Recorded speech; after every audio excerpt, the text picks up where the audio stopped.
First in Insido, I've been waiting for this moment for a long time, and a very special occasion. I welcome you all. Thank you for being here, this is the moment where I'd like to, I think for those of us who didn't know Nitin Seth, I know there are some of the new folks who have come and joined us this evening. Okay, you can't hear me. You guys can hear me? Okay. Ashwin, go for it, man. Okay, all right. So Nitin Seth is co-founder and CEO of Insido, and he's a well-known author. You don't need to embarrass me. No, of course. No. We need that introduction. I'll probably let Nitin talk about a little bit about the book launch, but more importantly, this is the third book and the most awaited book that we have been anticipating. And we're going to do a small fireside chat, but I'll let Nitin speak a little bit about this event and this launch, and then I'll get into the questions. It seems you are in the outsourcing business, Ashwin. I thought you were the host. No, I'm the host. Yes, of course. Yeah. No, but good evening, and very nice to have all of you. It was a bit impromptu and last minute. So really, generally when we do things, that's at scale and a couple of hundred people. So sorry for the tight squeeze, but the AI Summit was happening, and the book was releasing on 12th officially, 12 December here in the US. It's of course released in India 4 months back and is a #1 bestseller there for the last 4 months. So I hope it does well here as well. But we thought it would be nice to get together, given that many of our clients are going to be there at the AI Summit. It will be nice to get together. So yeah, we are here. Yeah. Thank you, Nitin. So we'll start with a small fireside chat because the book has, we have spoken, we had an earlier session in AI Summit, we're coming from there. Some of you were there. You've seen the essence of AI Summit. We're going to talk a little bit about the book and the essence, and we'll get to know about more of what is in the book. But Nitin, your work has always pushed us to think not just about technology, but the human behind the technology. And so with that spirit, let's begin a little bit of the conversation.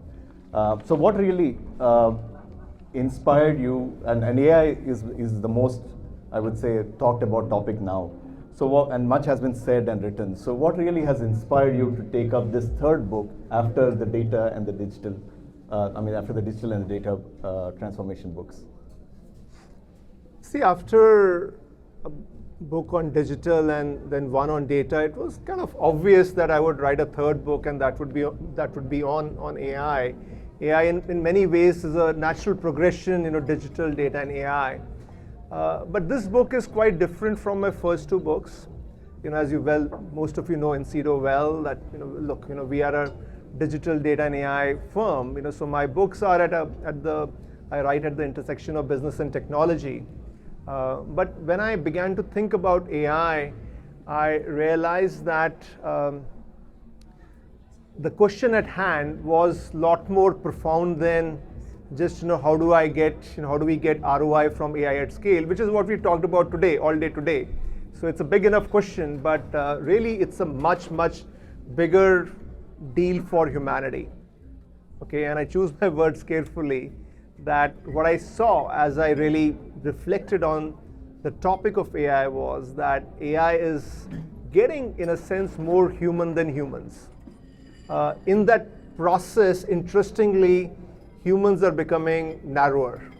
And that's a pretty profound thing happening, because as we all know that AI is constantly compounding, and anything which is, it may not be, I think it is overhyped in the short term, but I think hugely underhyped in the long term. Anything which is constantly compounding is going to win.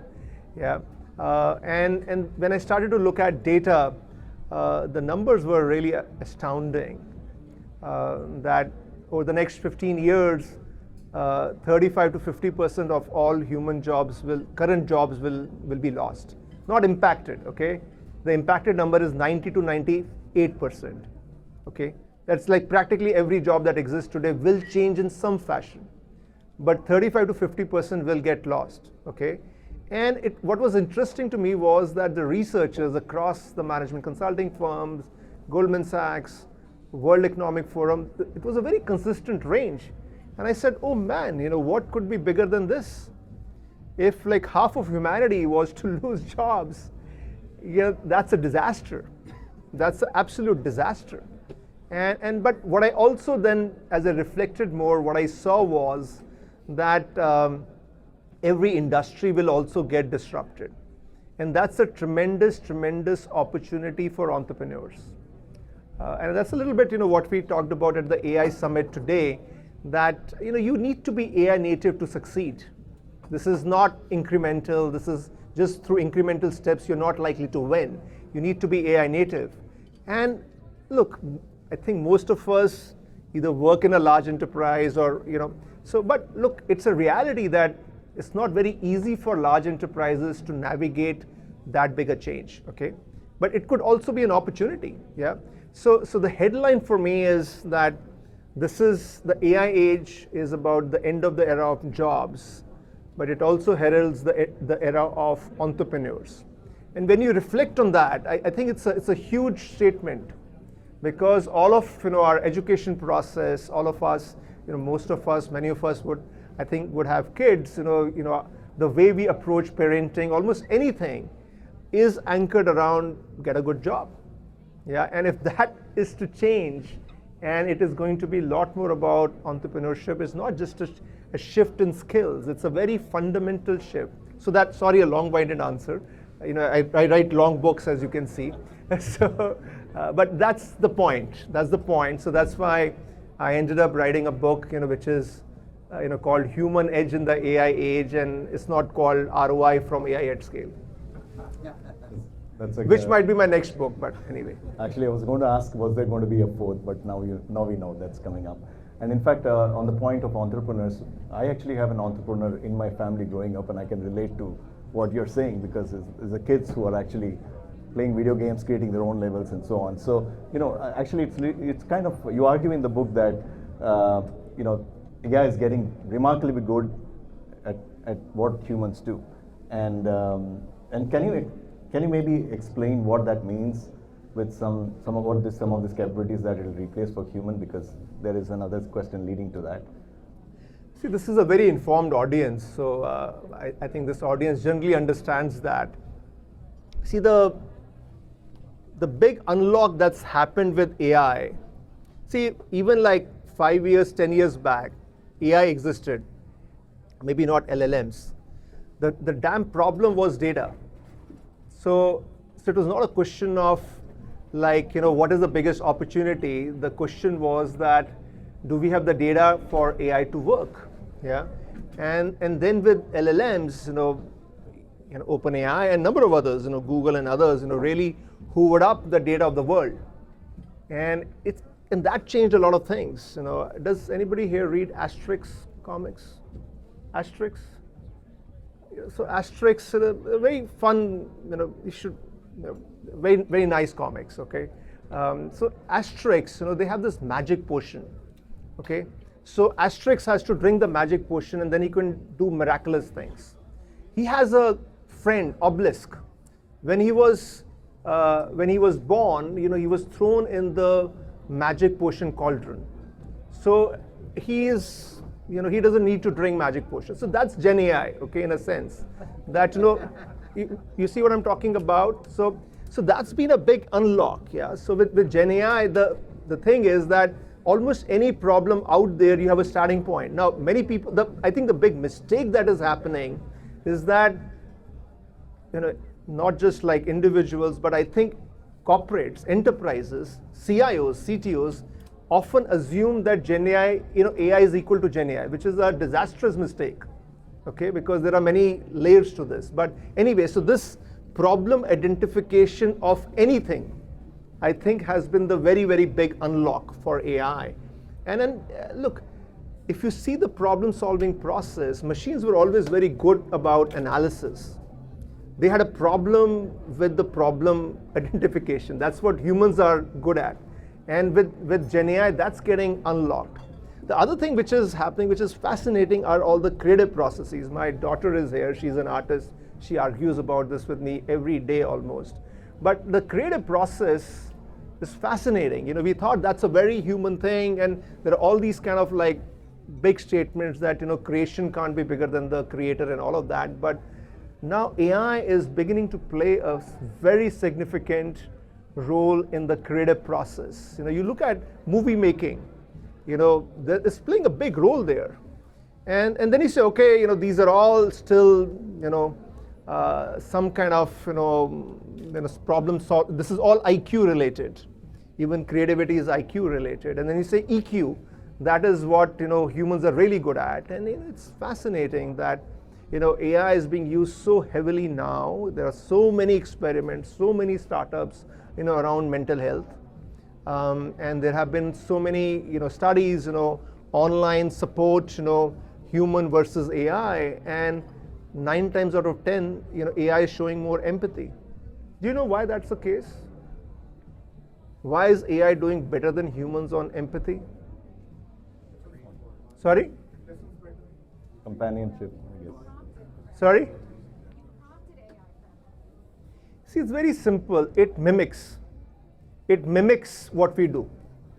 Yeah, it's very interesting. It mimics, you know, whatever is our behavior, it just reflects that without like a filter.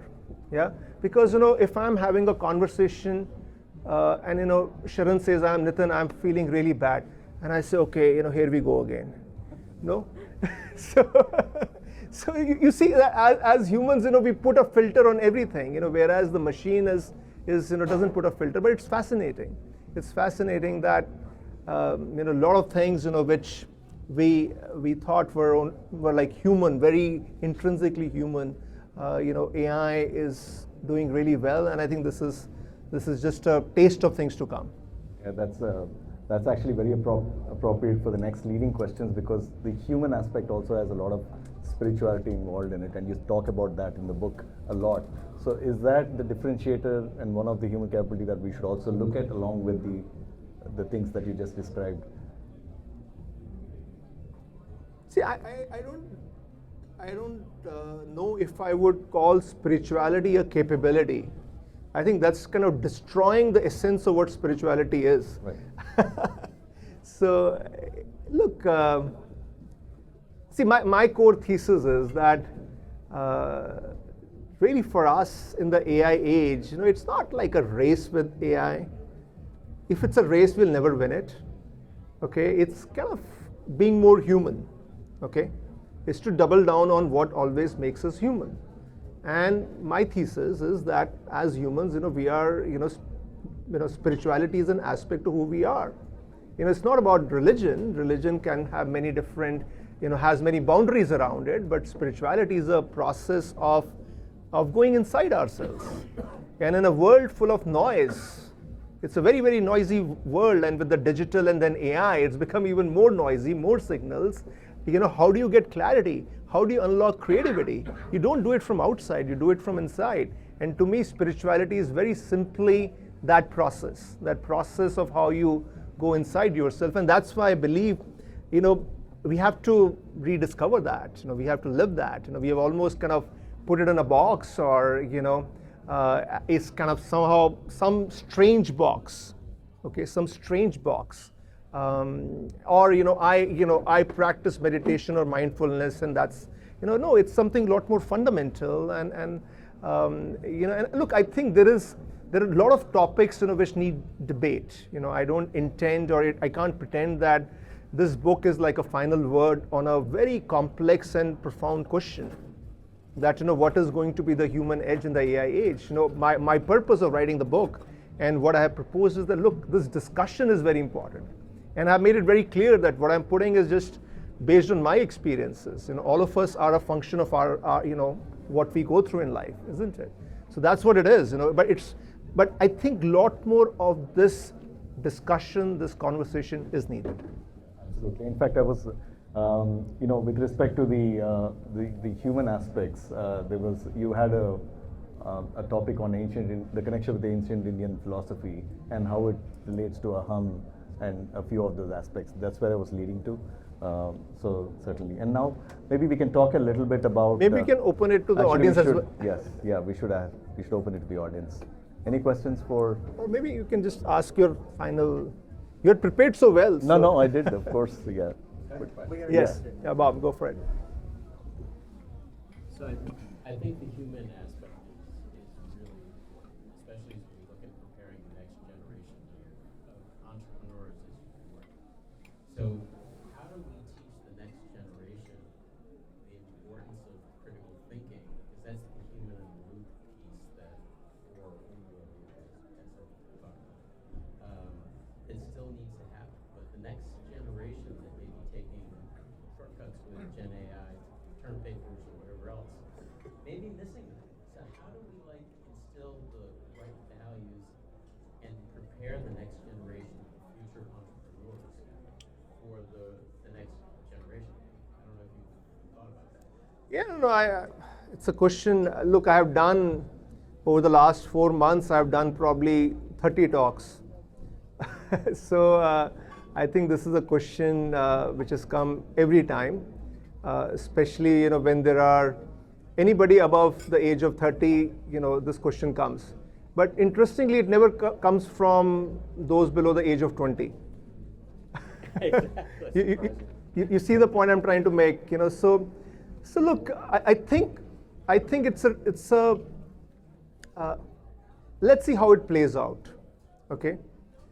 The way, now I'm quite old, but the way I learned computer science and coding was in a certain way, that you draw a flow chart, you write pseudocode, and it was very, very logic intensive. And I barely got down to creating much, okay? To begin with, at least in my school growing up in India, I think the computer there was one computer, it was available for maybe half an hour once a week, so when could you code? So like my son, when he went for the first programming class in grade 6, I was shocked because it was all drag and drop. There was no logic. But the first day he created a working software. And I think it's a very different world. Now, absolutely, I think some of the skills that we have grown up with, and we might find them to be absolutely fundamental. And when we look at the next generation, we may feel very disappointed. Yeah. But hey, look at the average age of entrepreneurs today coming from Silicon Valley. Yeah. Look at that. I think they're doing not just fine, they're doing great. So see, beginning of the year, we think about the talent pyramid, okay? So with AI, I felt that this pyramid is going to move to a diamond. Yeah. Dimitri, I think we've also had some of those discussions, right? What does the shape of the pyramid look like? Yeah, that will move to a diamond, because it will be the more experienced folks who have that domain expertise who will be really relevant. What will these junior guys do? It's not played out that way. It is not played out that way. Because what has happened is that the younger folks are more change ready. They are up for it. And those who have more experience, the experience is an asset but can also be a liability. So I think it's a very new, different world, Bob. And I think knowledge and knowledge consumption takes very different forms. I think sometimes we get wedded to one framework for knowledge. I think if you look at the course of human history, there have been many knowledge systems. We are just hostage to the knowledge system that is prevalent today. We know in the world of technology that the focus is shifting from building to consumption. There are few who are going to build, most are going to consume. So that's a very different world, and I actually feel that the young generation, they are actually AI natives. They are AI natives, okay? I don't think we need to worry about them, okay? I think it is those who are not AI natives, which is I think most of us. here. I think we have more to think about.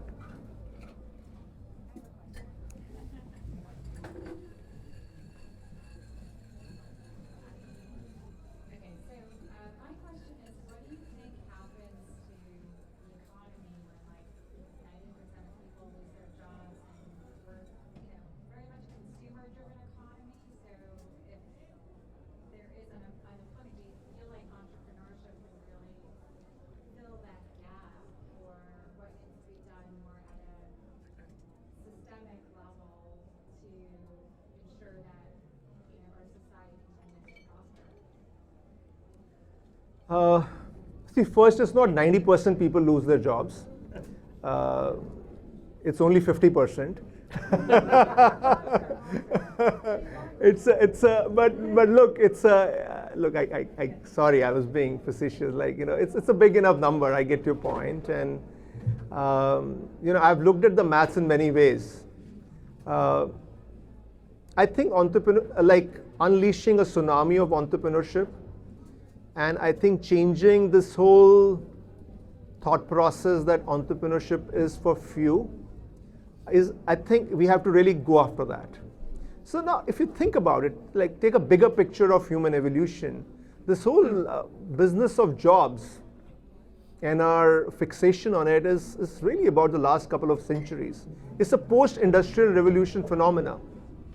Pre-industrial revolution, most of us would be what you'll call self-employed. So why is that such a hard deal? Maybe it takes, like if you look at as a macro picture, maybe it takes 10, 20 years or more for us to rewind that, but we should think about it. We should think about it. But having said that, I do think that we are looking at a net loss. Yeah, we are looking at a net loss, and I do think that, and what form that will take, whether it is. So I've tried having a lot of conversations with policymakers, both in the United States and in India. Generally, policymakers, they avoid me like plague. They don't want to engage in this conversation, because anything which is a very tough conversation where there are no apparent answers, politicians don't engage in that. But look, if you persevere in that conversation, then they start talking about universal basic income. So I think that's a thought process which is, I think, beginning to take shape in many policy circles. I would be hopeful, hopefully, with all the advancements, that are happening around quantum and biotechnology and so on, will make, maybe, see, there's a reason why some of the brightest and the richest people on this planet are investing like crazy behind space. So I don't know the answer to that, but what I do know is that the net deficit, around jobs is something, which has a lot of evidence around research. Yeah. So even if we are wrong in that, we're still looking at a large number. Yeah. And I think it's pretty clear to me that this whole business of human in the loop also has a limited gestation period. Because the human in the loop for a given loop is that because the AI is not competent enough today, the AI doesn't have full context. But over a period of time, that AI will keep on building context. The role of human in the loop will keep on reducing. Okay? It will happen over a period of time. So the only way is human above the loop, which is you are creating something new, a new business, new product, new proposition, which doesn't exist today. And we have no choice but to really go after that. It may not still solve everything. Question here. Mike, right here. It's been very interesting conversation. Thank you for inviting us and lovely session. Mayank, closer to. So I have a very interesting question, right? So I'm a big Bill Gates follower, right? So one thing he mentioned about AI, or in general, right? Technical revolution, right? Whenever it happened, .com boom and thereafter, or even before that. So we always tend to overestimate short-term gains. Yes. And underestimate long-term gains, right? So Yes. his point of view was that there would be actually a moment of positivity, utopia, where AI will do everything, right? But whether whatever we call it, whatever common wage and whatnot, it actually takes care of all the hard work for us, and money actually becomes less of an object, right? That we live in a world where everything is automated, and what I'm going to focus on is my interest, what I love to do, right? Versus worry about day-to-day challenges. So just wanted to think, since human edge in the air, I wanted to take a quantum view on it. Yeah, I think there are a fair number of philosophers or thinkers who have painted that picture, Mayank. See, I think the problem with the AI conversation is that I don't like, it's either about utopia or it is about dystopia. Okay, either it is about utopia or it is about dystopia. I believe in neither. Because most people, see, Bill Gates is a great salesperson. Okay, so he, for whatever reason, he's selling some concept. Okay, and most of this utopia, dystopia business is driven by academicians, by authors, thinkers, who I don't think they have come from a practical perspective. My view is that, and again, I could be wrong. Okay, we're talking about the future based on a very, very fundamental trend. My view is that, hey, there are opportunities, there are challenges. Okay, I kind of try to focus on things which are known, and then build on that. And I think the scenario is kind of where you were going. That if we do nothing, a lot of people will lose jobs. Few people will make ridiculous amount of money. Okay, and how that gets redistributed and whether everybody has enough for that utopian lifestyle, I don't know. Now, I think if you look at the course of human history, human life has certainly become more comfortable. Yeah. So can AI push it to a next level? I think there is certainly something to be said about it.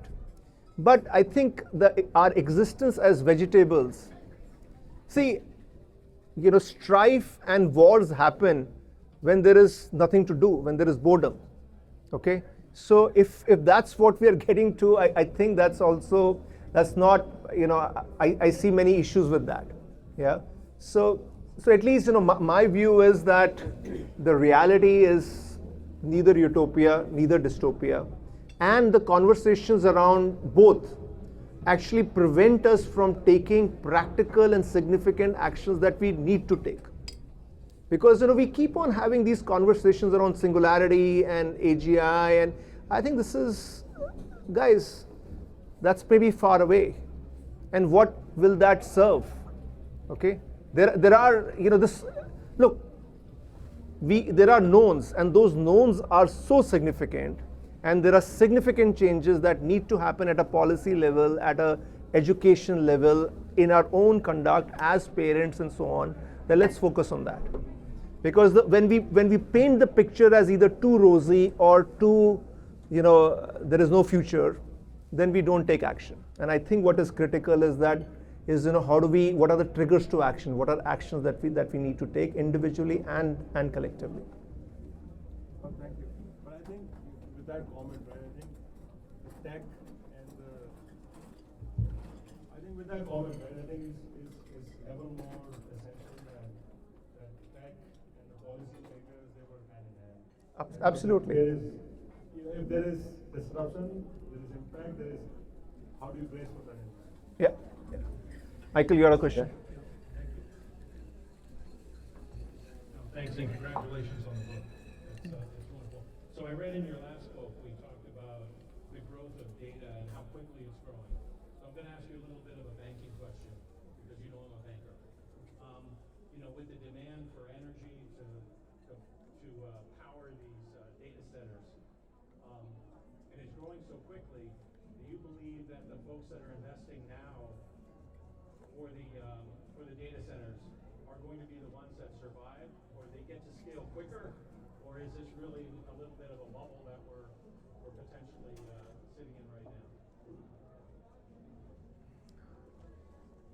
Hard question.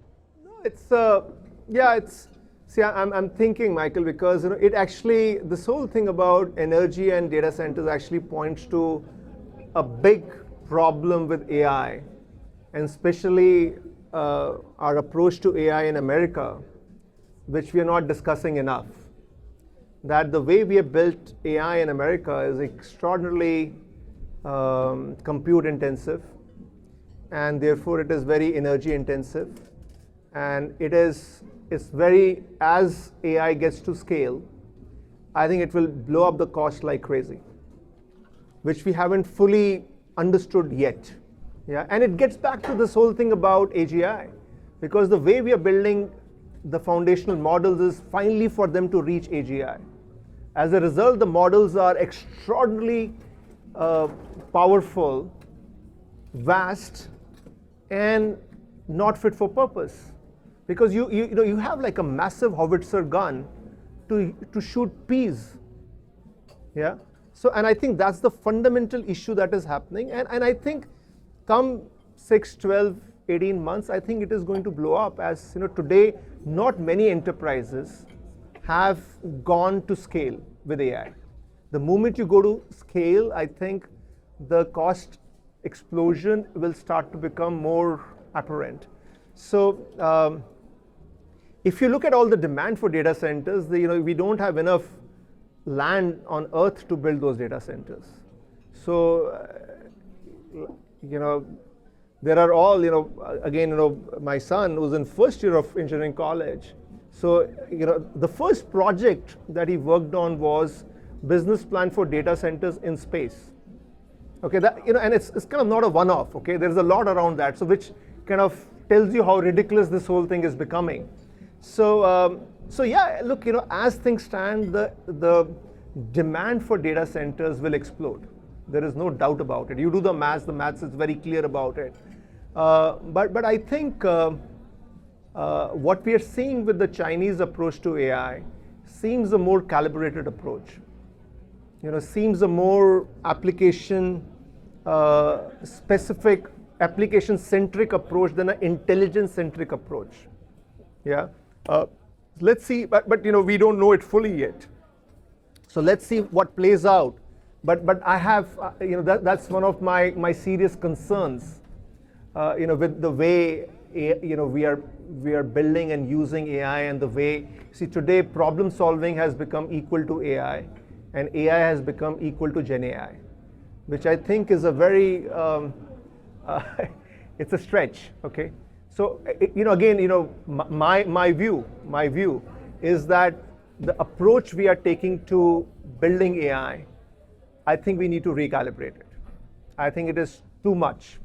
It is too much, and we need a more application specific and a more frugal way of building and using AI. Amen. Very insightful points. The question I have is, today 45% of GDP is powered by SME, 55% by enterprise and government. A lot of AI innovation, at least the volume-wise, is happening centrally through big companies. Do you see that shifting the balance between SME and enterprise? And a doctoral question is that how will that change the landscape of entrepreneurship and innovation? Because the 45% was today powering a lot of innovation. Yeah, no, the great question, Amit. And look, I think it just gets to a very fundamental basic point about what the heck is this AI. When we say AI, we are really talking about today the AI infrastructure. We're talking about the AI infrastructure. When we say AI, which is, okay, there is the chips, there is the GPU layer, there are the LLMs, there is the data layer, and all of that, and there are layers in between, which you well know. See, that's all still the infrastructure. See, the real game is above that, as you well know, that which is that how do you use this infrastructure to to actually solve real business problems. Yeah. And now the building of this AI infrastructure today is very capital intensive, exactly for the reasons that I just talked about. And I think that's a game for big tech, and it's kind of like this weird, crazy arms race, okay? Where they are spending, each one of them is spending $1 trillion over the next 5 years. That's a crazy number. So yes, I think the AI infrastructure game will be very, very driven by the big tech, okay? But I think the real and the exciting opportunity is above that, how do you use this infrastructure to solve problems, and where I think the startups and the SMBs will have a huge play. Because my thesis is that for the large legacy enterprises will find it very tough. Because that's where the whole point about AI native comes in. Okay? It's a very, very, it's a very different model, and large enterprises will find it, will try. Some may succeed, but generally will find it quite tough to become AI native. And I think that is the opportunity, that is the excitement for me. That is the opportunity for the entrepreneurs and for the SMBs. I think many of them will leapfrog many of the existing legacy enterprises. Again, it may not happen in 2 years, but in 5-10 years, I think we will see a lot of stress. What price will the startups get this year? Sorry? What price will the startups get this year after all the infra is done? When you say price, what do you mean by that? OpenAI is building, Anthropic is building, Microsoft is building. Yeah, you take the mic. So my question is, what price will the startups get to use these models? Because think about it, internet basically democratized entrepreneurship 1.0. Now, if these people are putting in $1 billion per head, they ever make Yeah, no, I think it's a huge issue. I think it's a huge issue. I think the cost of investment, finally will need a return. Like our bankers, like Michael, will ask them very tough questions, no?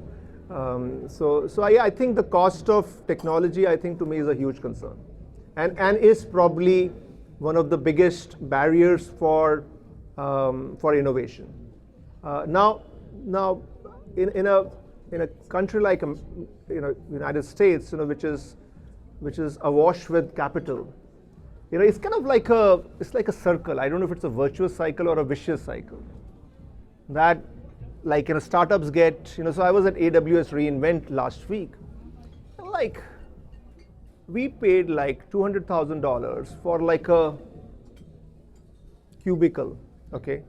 And like there are companies and companies and companies, who have like these giant, like, each one of them would be spending millions of dollars. And like many of them, and I'll go and when I saw some of them, and they have no product. They have nothing, no real value proposition, and they're spending like maybe a couple of bucks, at one event. So how is that happening? Because it's again, private equity, or venture capital, which is kind of fueling that. And I talk to the CIOs and say, well, this is so expensive. Yeah. So I think we have gotten into a cycle of excessive investment, excessive spending, and which is kind of then reflected in very high cost of technology. I hope we address that. I see. Okay, we'll take that. Yes, we'll take one question and. How are you? Good evening. Really enjoyed the topic. May have to go home and tell my wife I'm going to be unemployed soon. 10, 15 years. At least the kids will be in college by then. But I'm going to look at it like a little bit more optimistic, and I'd love to hear your opinion. So like McKinsey, like 6 months ago, came out with a report and said AI value creation is about 13 to 22 trillion. Yes. By Yes. 2033. I've seen that. That wasn't one sector, that was across Yes. all sectors, right? And my other point is, right now, 18 to 26-year-olds, they're kind of in a recession, right? Their unemployment rate is about 14 to 15%. Your son that you just mentioned goes to university. Every university now is embedded, every topic, AI, right? Is it possible, right, that maybe it's not a 50% unemployment, but maybe the unemployment, the filter is people that know how to utilize AI and people that don't know how to utilize AI? Well, I share that like optimistic kind of point that you made. That I also believe that the next 15 years are going to be the the craziest and the most exciting period in human history from a value creation perspective. So I do share that view. I think the point that it is going to be about like those who can use AI well and those who don't, I think is overstated. And I think this is a Kool-Aid that enterprises are giving, are somehow have consumed themselves without challenging it properly. Because I would argue that AI skills are very necessary, but they're very easy.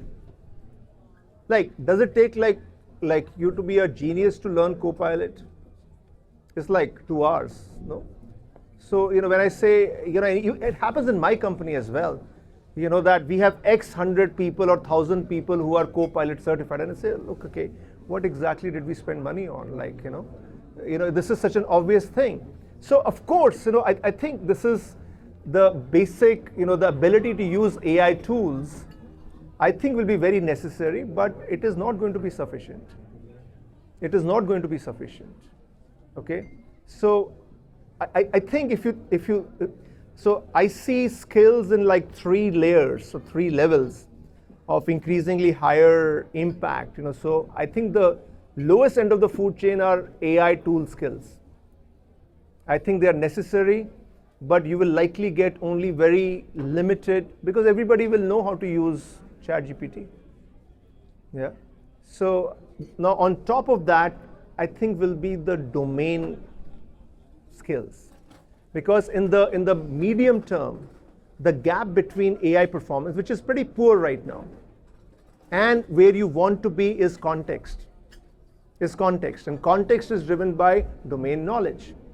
Yeah. So certainly, one of my biggest points is that the domain understanding will become way more relevant than the technical skills. So everybody who's studying computer science, take a good brain check. Okay, because either you are a deep tech, you are a real deep computer scientist, or else you're better off knowing something about something.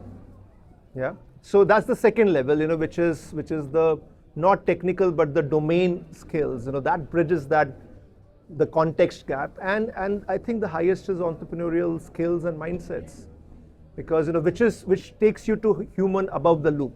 Because I think finally the game is about human above the loop, and which is about creating something new.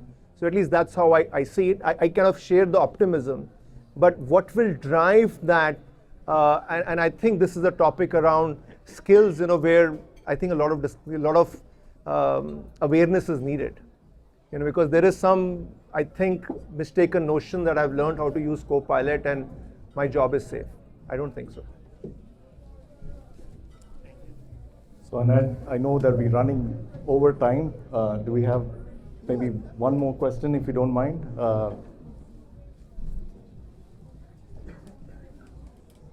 First of all, this is awesome. Thank you so much. For here somewhere for inviting me. Thank you for that. This is awesome. Love it. Love the questions. Our company's thinking about AI. Many in my team are challenged to deal with AI on both the technical and strategic level. I've got a fun, different one. You don't have to answer this one, but if you feel like it, you know how you think about in a given day what's important right now. So right now, for me tonight, my daughter sent me a really cool picture of her 6-month-old. So my question to you is, this child is 6 months old. When he's 5, what will he experience differently than a current 5-year-old today, leveraged by AI? What will be his room? What will he do?